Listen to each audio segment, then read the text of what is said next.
Good evening guys, another vlog na naman tayo ngayong umpisa ng taong 2025. Medyo matagal-tagal na ulit nung nakapag-vlog tayo.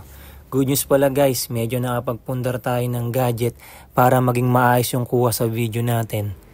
Shoutout nga pala sa dalawang ito, kundi dahil sa inyo, wala ako ngayon ito. Thanks Brad. So ngayon nagbibihis na ako para mag-workout. Tara, samahan niyo ako.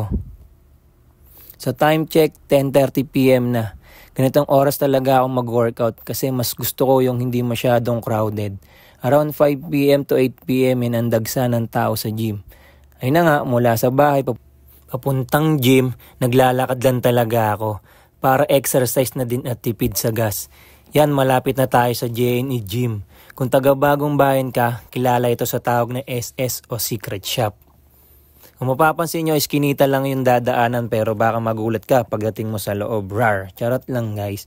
Huwag kayong matakot dito, mababait naman mga nagbubuhat dito. Sobrang sarap at saya ng community na binuo namin dito. Yang nasa picture, pangalawang year-end party na namin yan. Shoutout sa mga big boss namin sa JNE Gym. Kung gusto nyo pala ng big event, ng event place, pwede kayong dito, PMs daki lang. Yes sir, dito na nga ako sa gym. So take note guys, if ever may makita kayong stick or PVC na pwede nyong gamitin pang stretching, gamitin nyo. Ngayon, chest day tayo. If may cable kayo sa gym, much better. Ito talaga ang favorite ko na pang warm up pag chest day ako.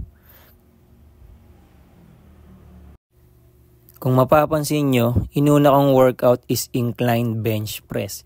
So simple na lang natin yung paliwanag dito guys, para maunawaan ng mga baguhan. Yan kasi ang pinakamahirap or mabigat na posisyon kumpara sa flat at decline. Kung mapapansin nyo, pag incline ang ginawa nyo secondary or pang last exercise sa chest, hindi nyo kakayanin na ang mag-heavy pa. Bakit? Kasi nga, pagod na kayo. Testing nyo na rin guys para ma-experience nyo yung sinasabi ko at mapatunayan nyo na legit. Tulad ng sinabi ko, mas favorite ko talaga ang cable machine. Kaya imbis mag-flat bench press ako, ito na lang ang ginagawa ko. Honestly, mas randam ko talaga ang pump pag nag-cable ako. Ayan na nga, nag-headset na ako. Randam ko na yung gigil ng workout ko. Guys, malapit na tayo sa exciting part, charot. Basta makita nyo akong nag-arms na, malapit na akong matapos niyan. Saglit lang talaga akong mag-workout. Yung iba nga, nagugulat talaga sa akin, ba't ang bilis ko daw eh. Ganito kasi yan guys. Napakasimple na naman. Nakaprogram na kasi yung workout ko everyday. Iniiwasan kong gumamit ng cellphone. Nauubos kasi yung oras mo dyan, kakabrowse mo, tas tatamarin ka na.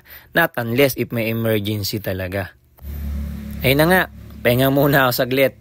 After nyan, magbibihis na ako.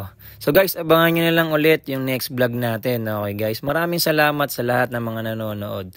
Don't forget to like and share. Power!